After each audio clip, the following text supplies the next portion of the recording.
Halo, assalamualaikum warahmatullahi wabarakatuh. Bagaimana kabar anak-anak Bu Eka hari ini kelas 7E dan 7F? Ibu harap semua dalam keadaan baik-baik saja ya. Oke, kita lanjut pelajaran IPS-nya. Setelah kemarin kalian sudah belajar mengenai kenampakan alam dan letak astronomis. Nah, hari ini kita akan belajar mengenai letak geografis Indonesia. Bisa kamu lihat peta yang sudah Ibu tampilkan. Oke, perhatikan baik-baik petanya. Sudah? Oke, kalau sudah kita lanjut ke slide berikutnya. Letak geografis. Jika kemarin kamu belajar letak astronomis, itu adalah letak yang berdasarkan garis lintang dan garis bujur, atau letak yang sifatnya seperti hayalan karena kita hanya bisa lihat di peta. Sedangkan letak geografis ini justru sebaliknya. Kalau letak geografis adalah letak suatu wilayah dilihat dari kenyataannya di permukaan bumi. Jadi kalau letak geografis itu kenyataannya memang seperti itu, aslinya memang ada. Nah, letak geografis Indonesia ada di mana? Letak geografis Indonesia itu terletak antara Samudra Pasifik, diperhatikan peta di bawahnya, dengan Samudra Hindia, dan di antara dua benua, benua Asia dan benua Australia. Sama halnya seperti letak astronomis, letak geografis Indonesia itu juga harus selalu kamu ingat. Karena ini akan terus kamu pelajari dari SD sampai nanti pun kamu ke jenjang pendidikan lebih tinggi lagi. Oke, sudah paham semua? Kalau ditanya di mana letak geografis Indonesia, kita ke slide berikutnya. Nah, perhatikan peta yang sudah Ibu tampilkan. Bisa kamu sebutkan ada berapa negara yang berbatasan langsung dengan Indonesia? Oke, ada banyak ya. Ada berapa banyaknya? Totalnya ada 10 negara, baik berbatasan langsung maupun tidak langsung dengan Indonesia, atau baik perbatasan darat maupun batasan lautan. Mari kita lihat negara-negara yang berbatasan langsung daratan dengan Indonesia. Kita lihat dari sebelah sini dulu, dari sebelah timur. Itu ada Papua Nugini, berbatasan langsung dengan Papua. Lalu ada Malaysia yang berbatasan langsung dengan provinsi-provinsi di Kalimantan, satu pulau di Kalimantan. Lalu juga ada negara Timor Leste. Timor Leste yang berbatasan dengan daerah Nusa Tenggara di Indonesia. Itu adalah 3 negara yang berbatasan langsung dengan Indonesia. Mari kita lihat negara-negara yang berbatasan laut dengan Indonesia. Ada negara apa saja? Negara pertama adalah negara India. India di areanya sebelah sini ya. Itu berbatasannya melalui Samudra Hindia. Lalu berikutnya ada negara Thailand. Ini Thailand. Berbatasannya dengan apa? Dengan Laut Cina Selatan. Jadi Laut Cina Selatan baru Thailand. Berikutnya sudah pasti dengan negara Malaysia. Malaysia kan dibagi jadi 2. Baik yang kalau yang di Kalimantan ini batasan daratan langsung, kalau yang di Semenanjung Asia itu dia berbatasan dengan Laut Cina Selatan dan dengan Selat Malaka. Lalu ada Singapura. Ini Singapura di sini kecil ya, kurang kelihatan. Ini juga sama berbatasan dengan Indonesia, yaitu melalui Selat Malaka. Lalu ada Vietnam. Ini Vietnam, batasan tidak langsung dengan Indonesia sama Laut Cina Selatan. Lalu ada Filipina,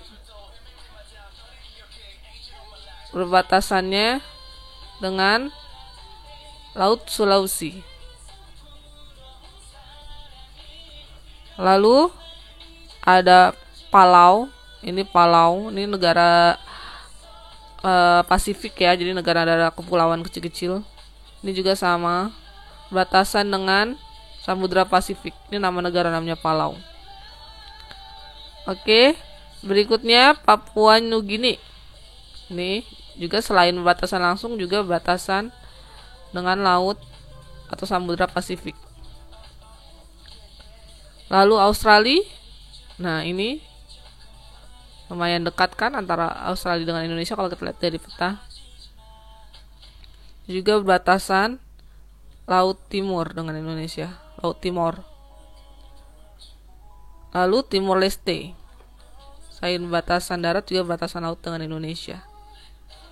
Oke, masih ingat ada negara apa saja tadi yang sudah Ibu sebutkan yang berbatasan laut dengan Indonesia? Coba kita ulangi.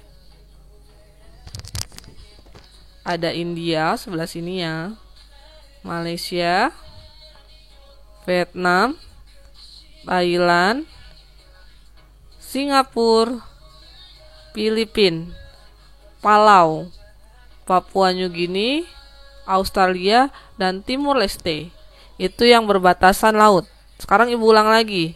Tadi yang berbatasan darat ada negara apa aja? Malaysia, Papua New Guinea, dan Timor Leste. Itu adalah 3 negara batasan darat. Untuk lebih jelasnya lagi, silakan kamu lihat slide ini. Nah, kamu lihat petanya di bawah.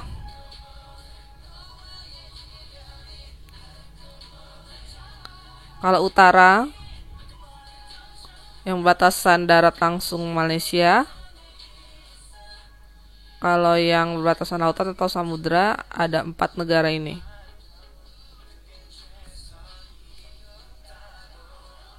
Ini sebelah selatan, darat Timor Leste, sisanya Australia.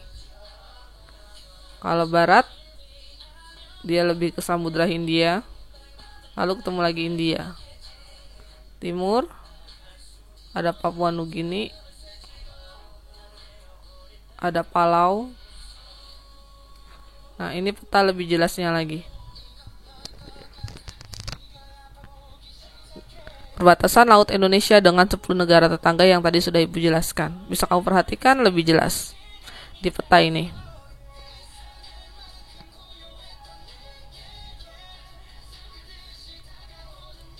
Oke. Pada peta berikutnya ini menggambarkan bahwa Indonesia berada di posisi silang. Atau Indonesia disebutnya dengan nama cross country. Kenapa disebutnya posisi silang? Tadi masih ingat di awal yang sudah Ibu sebutkan di mana letak geografis Indonesia? Nah, letak geografis Indonesia tadi di mana? Di antara 2 samudra, yaitu Samudra Pasifik, Samudra Hindia. Di antara 2 benua, benua Asia dan benua Australia. Ini menyebabkan Indonesia berada di posisi silang. Tentunya posisi silang ini sangat menguntungkan Indonesia. Jadi berdasarkan letak geografisnya, itu sangat menguntungkan Indonesia. Apa saja keuntungannya? Bisa kamu lihat. Yang pertama, Indonesia berada di jalur lalu lintas perdagangan dunia. Jadi, misalnya negara-negara Asia Timur ingin berdagang atau bertransaksi dengan Afrika, mereka otomatis akan melalui Indonesia. Atau ada negara Eropa yang ingin menuju ke Asia Timur sini, juga sama. Mereka pasti akan melalui. Keuntungan yang kedua adalah berdasarkan nomor 1 Karena kita menjadi jalur lalu lintas perdagangan dunia, otomatis negara kita pasti akan banyak berinteraksi dengan negara lain. Salah satu keuntungan dengan banyaknya interaksi dengan negara lain adalah masuknya berbagai agama di Indonesia. Seperti agama Islam, itu kan dibawa oleh bangsa Arab. Kemudian agama Hindu-Buddha yang dibawa oleh bangsa India. Kemudian agama Kristen dan Katolik yang dibawa oleh bangsa Eropa. Lalu Konghucu yang dibawa oleh bangsa India. Itu sudah terjadi dari zaman dahulu ketika mereka masih menggunakan jalur lintas perdagangan dunia. Nah, itu contoh dari banyaknya interaksi. Yang kedua adalah contoh interaksi itu mengenai bahasan yang kita gunakan. Nah, bahasa Indonesia itu sebenarnya terdapat banyak serapan-serapan dari berbagai bahasa asing. Dan yang menyebabkan kita juga jadi mudah mempelajari bahasa asing itu karena sering terjadi interaksi sosial dengan negara lain. Hal ketiga, keuntungannya adalah karena kita menjadi jalur lalu lintas dagangan dunia, otomatis kita mudah menjual dan membeli komoditas. Komoditas itu adalah hasil bumi dari dan ke negara lain. Maksudnya, kita pasti memiliki hasil atau kaya akan hasil bumi. Contohnya, Indonesia itu kaya akan hasil bumi seperti kayu cendana, lada, pala, cengkeh, atau hasil perkebunan lainnya. Ini bisa dijual ke negara lain. Karena dengan letak geografisnya ini memudahkan kita untuk menjual ke berbagai negara yang nantinya bisa menghasilkan devisa atau keuntungan buat negara kita. Kemudian, begitupun jika kita membutuhkan banyak barang yang tidak bisa diproduksi di negara kita, itu memudahkan kita untuk mendapatkan barang-barang tersebut.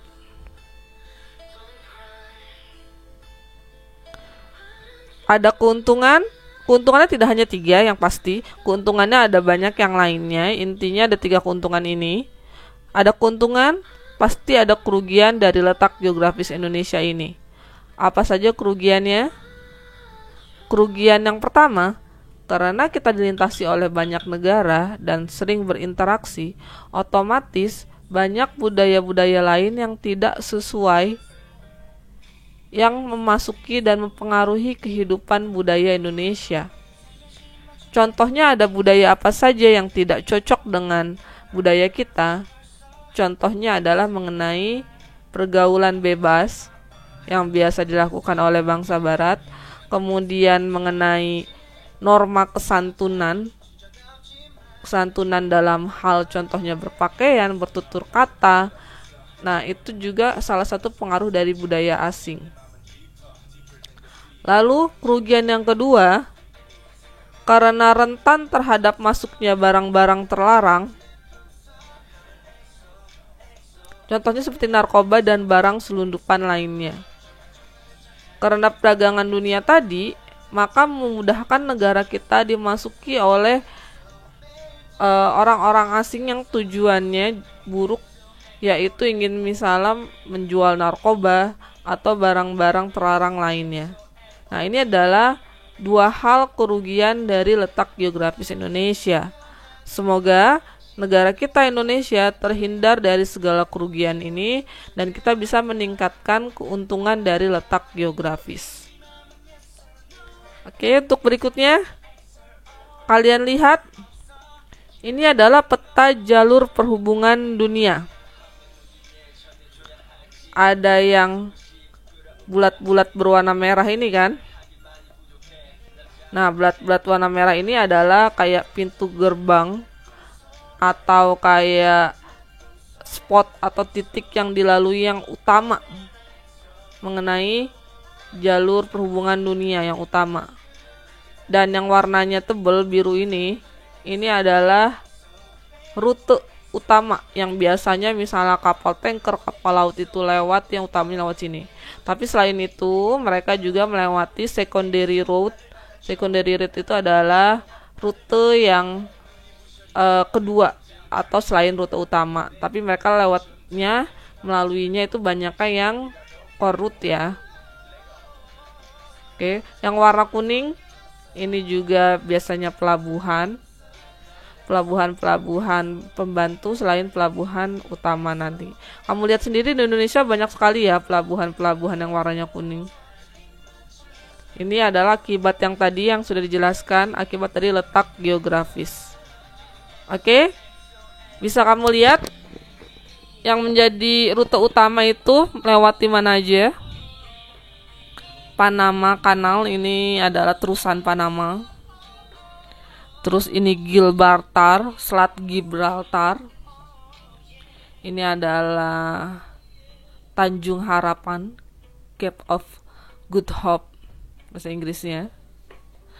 Lalu ini adalah Selat Bosporus untuk masuk ke Eropa. Ini terusan Suez yang banyak menghubungkan Eropa, Afrika, Asia. Ini ada Bab el Mandab juga ada di yang menghubungkan antara Asia dan Afrika. Lalu ada Selat Hormuz. Kemudian ada Selat Malaka yang ada di antara Malaysia, Singapura, dan Sumatera.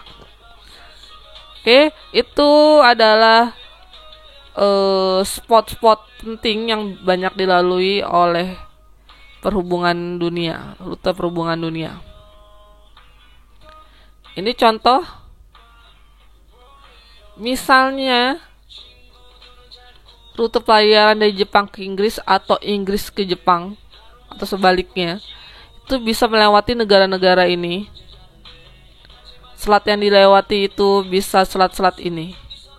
Untuk lebih paham ini, kamu harus sambil melihat peta ini, atau dalam buku dinas atau buku mapel kamu itu ada di halaman 19. Nah, kalau ini kan tugas yang ada di halaman 20 kan.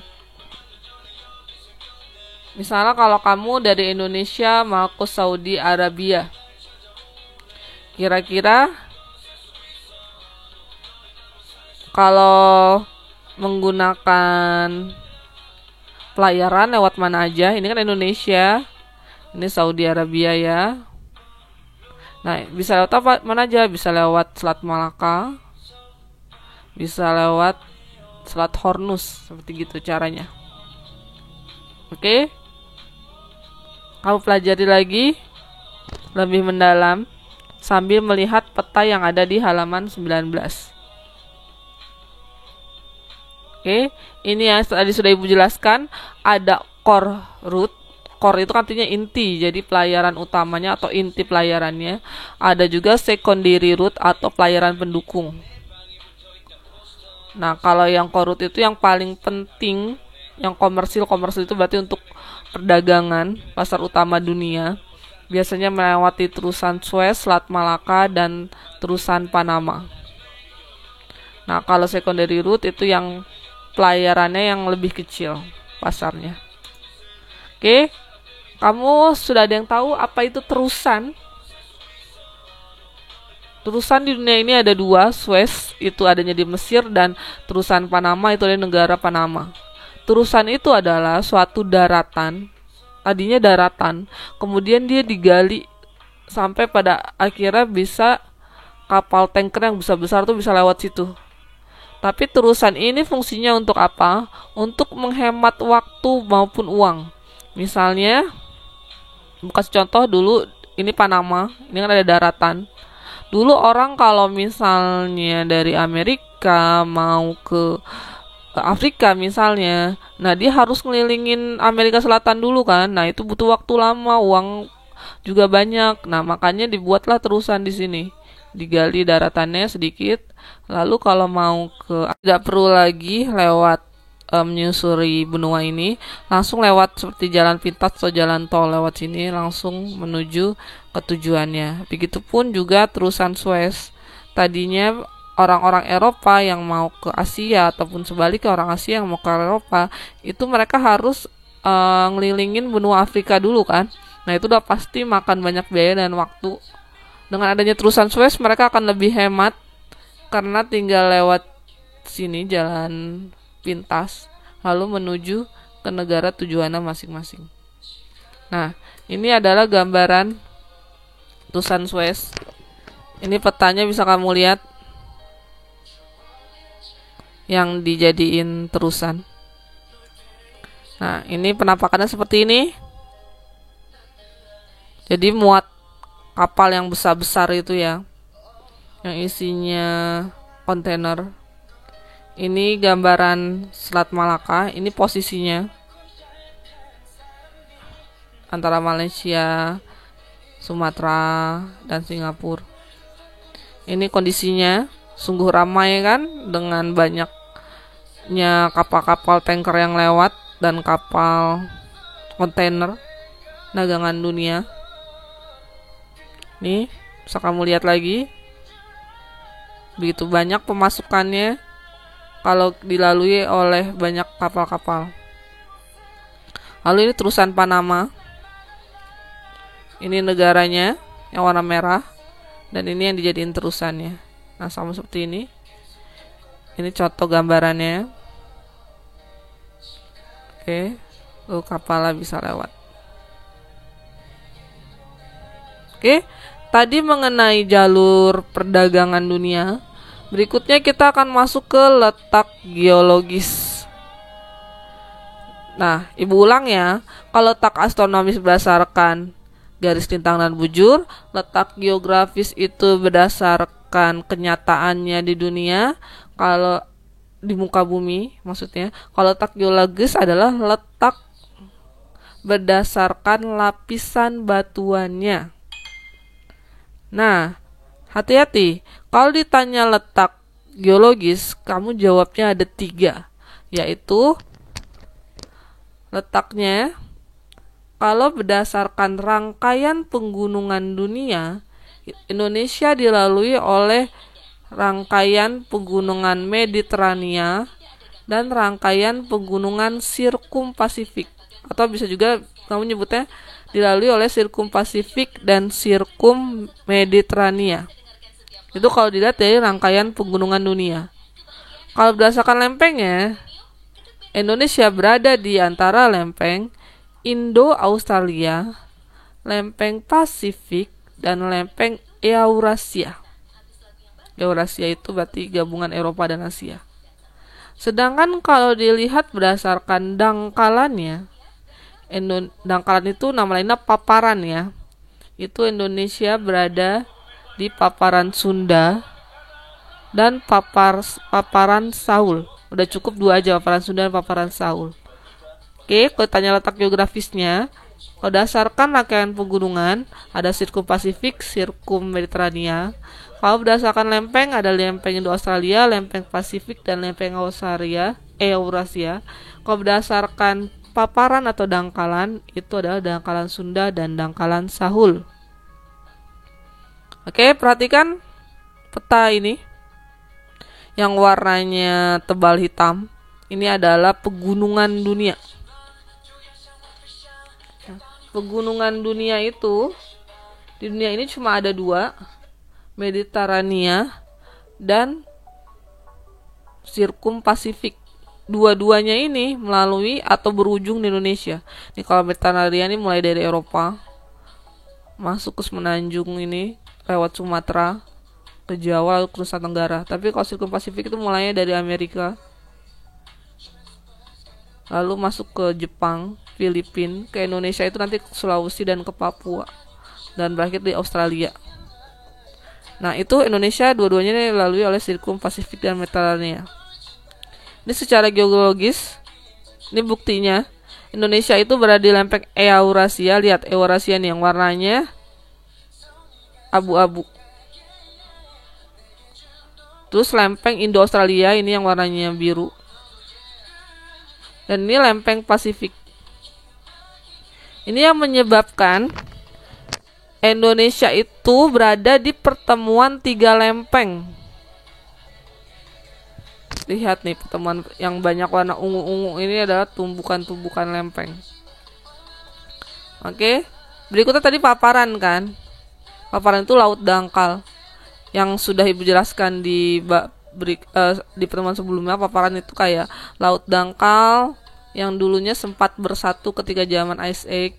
Ini ada paparan Sunda dan paparan Sahul. Oke, begitu keren ya Indonesia secara geologis ya.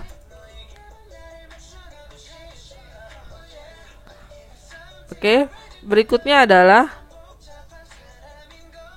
apa dampaknya dari Indonesia dilalui sirkum letak geologis dan antara paparan ini. Pasti kamu sudah paham semua kan? Dampak negatifnya adalah Indonesia sering dilanda bencana alam. Karena tiga hal ini, Indonesia itu punya julukan namanya Ring of Fire. Ring of Fire itu cincin api, sehingga Indonesia itu banyak sekali gunung-gunung api yang masih aktif. Nah, gunung-gunung api ini bisa kapan saja meletuskan lavanya kan, laharnya kan. Nah, kalau lempeng-lempeng ini, pertemuan lempeng ini, sudah pasti kalau lempeng ini bergerak secara tiba-tiba, ini bisa menyebabkan gempa bumi. Kalau patahannya atau tumbukannya terjadi di daerah laut lepas, sudah pasti bisa menimbulkan tsunami. Oke, itu secara kerugiannya. Tapi ini banyak keuntungannya juga loh. Keuntungannya, tanah Indonesia sudah pasti adalah tanah yang subur. Karena banyak gunung api, berarti banyak abu aluvial yang bisa bagus untuk pertanian maupun perkebunan. Lalu karena banyak gunung api dan terjadi tumbukan ini, menyebabkan Indonesia juga banyak atau kaya akan barang tambang yang sudah pasti itu membuat devisa negara kita meningkat. Itu adalah kerugian dan keuntungan dari letak geologis. Oke, berikutnya adalah mengenai luas wilayah Indonesia. Indonesia menurut BIG, Badan Informasi Geospasial, itu wilayahnya memiliki wilayah daratan seluas 1.922.570 km, sedangkan kalau perairan luas 3.257.483 km. Ini pasti salah satu hal yang menguntungkan memiliki negara yang luas, tapi juga merupakan suatu tantangan karena kita harus tetap bersatu dan mempertahankan negara kita ini. Silakan dilihat. Ini adalah perbandingkan luas wilayah Indonesia dengan wilayah-wilayah lain. Coba kamu lihat, kalau dilihat berdasarkan dibandingkan dengan Amerika Serikat, sebenarnya luasnya hampir sama kan dengan negara Amerika. Begitupun dengan Australia, dibandingkan dengan Cina, dibandingkan dengan Eropa. Oke, ini patut kita syukuri ya. Kita memiliki wilayah yang luas dan kaya akan potensi sumber daya alam. Nah, mengenai keadaan geografis dan keadaan geologis cukup sampai di sini. Ibu harap kalian paham. Berikutnya sekarang kita sudah sampai ke subbab yang ketiga di bab 1 ini, yaitu potensi sumber daya alam Indonesia. Sebelum memasuki ada apa aja sumber daya alam Indonesia, kamu harus paham dulu apa yang dimaksud dengan sumber daya alam. Sumber daya alam itu adalah semua bahan yang ditemukan manusia dalam alam yang dapat dipakai untuk kepentingan hidupnya. Jadi yang dimaksud dengan sumber daya alam itu segala sesuatu yang tersedia oleh alam, terus bisa kita kelola dan bisa kita gunakan untuk kehidupan kita. Nah, seperti yang kamu tahu, Indonesia itu kaya akan sekali sumber daya alam, baik di daratan maupun di kemaritiman atau di lautnya. Nah, karena sangat kaya ini, maka kita akan membagi materi sumber daya alam ini menjadi beberapa bagian. Untuk hari ini kita akan hanya membahas mengenai sumber daya alam hutan. Oke, bisa kamu lihat di sini ada Indonesia Biodiversity. Bio itu artinya makhluk hidup atau biologi. Diversity itu artinya adalah perbedaan atau keanekaragaman. Jadi Indonesia memiliki luas wilayah hanya 1,3% dari luas wilayah dunia. Tapi walaupun begitu, Indonesia memiliki banyak kekayaan. 10% jenis-jenis bunga itu ada di Indonesia. 12% jenis mammals atau mamalia itu ada di Indonesia. Terus kalau reptil dan amfibi 16% itu keanekaragaman ada di Indonesia. Jenis ikan di dunia 5% Indonesia, 17% jenis burung pun ada di Indonesia. Oke, itu kamu patut berbangga sekali dengan biodiversity yang dimiliki oleh Indonesia. Oleh karena itu tugas kita adalah menjaga keanekaragaman ini agar tidak punah. Oke, kita mulai masuk mengenai potensi sumber daya hutan. Nah, berdasarkan Kementerian Kehutanan pada tahun 2011, data yang dimiliki pada tahun 2011, hutan Indonesia itu luasnya memiliki 99,6 juta hektar atau sekitar kalau dipersenkan 52,3% luas wilayah Indonesia itu adalah berupa hutan. Nah, rata-rata di Indonesia jenis hutannya adalah hutan hujan tropis. Hutan hujan tropis di Indonesia itu adanya di Pulau Papua, Kalimantan, Sulawesi, dan Sumatera. Sudah tentu di Pulau Jawa itu sulit atau tidak menemukan hutan hujan tropis. Jadi diingat, hutan hujan tropis di Indonesia itu tersebar di Papua, Kalimantan, Sulawesi, dan Sumatera. Hutan hujan tropis nama lainnya juga adalah hutan basah. Kalau kamu mau tahu hutan hujan tropis itu yang seperti apa ya, mari kita lihat ciri-cirinya. Yang pertama, seperti namanya, di daerah ini akan selalu terjadi curah hujan sangat tinggi. Kira-kira lebih dari 2000 mm per tahun curah hujannya. Nah, yang seperti kamu ketahui, si tumbuh-tumbuhan ini atau pohon-pohon ini bisa menyebabkan jenis hujan karena evaporasi yang mereka lakukan. Yang kedua, ciri-ciri hutan hujan tropis perbedaannya dengan jenis hutan yang lain adalah pohon-pohonnya memiliki ketinggian yang cukup tinggi sekali, antara 20-40 meter rata-rata ketinggian pohonnya. Terus mereka mendapatkan sinar matahari yang cukup, tapi sinar mataharinya itu tidak menembus sampai dasar hutan. Nah, karena tadi di nomor 2 pohon-pohonnya cukup tinggi, maka sinar mataharinya itu kalau di dasar hutannya itu kamu akan merasa gelap, bahkan kamu akan mendapatkan sedikit sinar matahari pada siang hari. Jadi kalau udah agak pagi atau sore itu lumayan gelap. Itulah kenapa sering tersesat di hutan, karena nggak ada sinar mataharinya, saking rimbunnya hutannya. Oke, yang berikutnya adalah terdapat tumbuhan epifit. Tumbuhan epifit itu adalah tumbuhan yang kayak nempel di tumbuhan lain. Nah, karena banyak pohon-pohon yang besar dan tinggi, maka banyak juga tumbuhan epifitnya. Contoh tumbuhan epifit itu adalah lianan atau rotan dan anggrek. Berikutnya adalah jenis tumbuhannya heterogen atau pohon-pohonannya tuh jenisnya tuh macam-macam, gak cuma satu jenis yang bisa hidup di hutan hujan tropis. Yang keenam adalah berkanopi. Apa itu kanopi? Kanopi itu pohon yang jenisnya tuh kayak saking rimbunnya, jadi kamu kalau di bawah pohon itu tuh kamu nggak kena sinar matahari, jadi kamu kayak adem gitu, ketutupan oleh daun-daunnya, itu berarti pohon itu memiliki kanopi. Berikutnya, ini adalah jenis-jenis kayu yang ada di Indonesia. Berikut daerah persebarannya.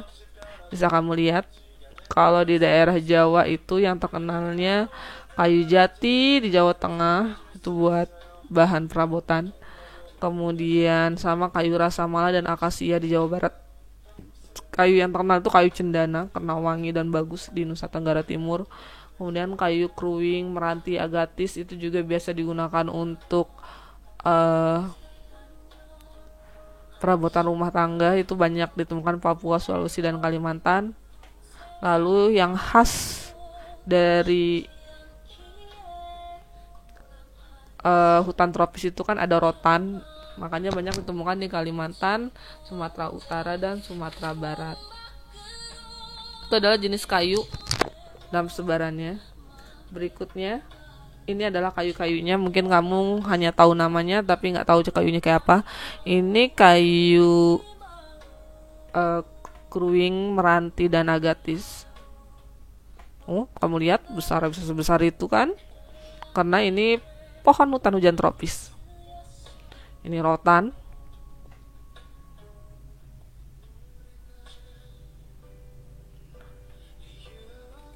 Berikutnya adalah manfaat dan fungsi hutan. Biar kamu tahu nih kenapa kita harus menjaga hutan kita, karena manfaatnya sangat banyak sekali. Yang pertama, secara ekonomi, hutan itu menjadi sumber makanan dan obat-obatan. Yang kedua, membuka lapangan kerja. Jadi kalau hutan dikelola dengan baik, itu kan bisa diambil tadi sumber makanan dan obat-obatannya. Kemudian menyumbang devisa negara. Dari apa? Dari kayunya. Apakah hutan boleh ditebang? Boleh, asal menggunakan sistem tebang pilih dan tebang tanam, sehingga kelestarian hutan tetap terjaga. Itu kalau dilihat dari segi ekonomi. Berikutnya, fungsi klimatologis. Klimatologis itu artinya adalah iklim. Fungsinya adalah yang satu, mengendalikan iklim atau suhu di bumi. Nah, salah satu hal yang bisa menyebabkan atau mengendalikan suhu bumi agar tidak terlalu tinggi itu adalah dengan adanya hutan. Itulah kenapa kalau kamu misalnya pergi ke Kebun Raya Bogor, itu rasanya adem karena kan dia memiliki hutan raya Bogor. Kemudian yang kedua, fungsi hutan kita adalah paru-paru dunia. Karena paru-paru dunia sudah pasti menghasilkan oksigen. Apa yang terjadi kalau hutan ditebang? Maka tidak ada paru-paru dunia lagi. Dan lama-lama bumi bisa mengalami kematian atau kerusakan secara perlahan. Yang ketiga, fungsi secara hidrologis. Kalau hidro itu artinya air, jadi dilihat dari fungsinya sebagai yang berhubungan dengan air. Yang pertama adalah tempat menyimpan air hujan di dalam tanah. Jadi kalau hujan tapi banyak tumbuhan atau banyak hutan, itu akar-akarnya berfungsi untuk menyimpan air. Sehingga ketika musim kemarau, kita memiliki cadangan air dalam tanah. Yang kedua, mencegah intrusi air laut. Intrusi itu adalah masuknya air laut ke daratan. Jadi air laut itu bisa masuk melalui pori-pori tanah. Nah, salah satu hindari itu terjadi adalah dengan ditanamnya hutan mangrove di pinggir pantai. Misalnya kalau daerah yang dekat Jakarta Utara gitu, misalnya daerah dekat laut, itu kadang air tanahnya rasanya agak sedikit asin. Kenapa bisa asin? Karena sudah masuknya air laut ke dalam air tanah. Yang ketiga, pengaturan tata air tanah. Itu berhubungan dengan 1 dan nomor 2. Berikutnya, fungsi terakhir secara ekologis. Ekologis itu berarti mengenai kehidupan. Yang pertama adalah dengan adanya hutan bisa mencegah terjadinya erosi dan banjir. Berikutnya, dengan adanya hutan juga bisa menjaga kesuburan tanah, karena daun-daunnya itu bisa membantu kesuburan tanah. Yang ketiga, melestarikan keanekaragaman hayati. Seperti yang kamu tahu, banyak makhluk hidup seperti hewan. Pembelajaran hari ini cukup sampai sekian. Semoga bermanfaat untuk kita semua. Jangan lupa tetap bahagia dan tetap sehat, stay safe. Ketemu lagi kita minggu depan. Jika ada yang ingin ditanyakan, bisa langsung hubungi Ibu. Wassalamualaikum warahmatullahi wabarakatuh. Bye bye.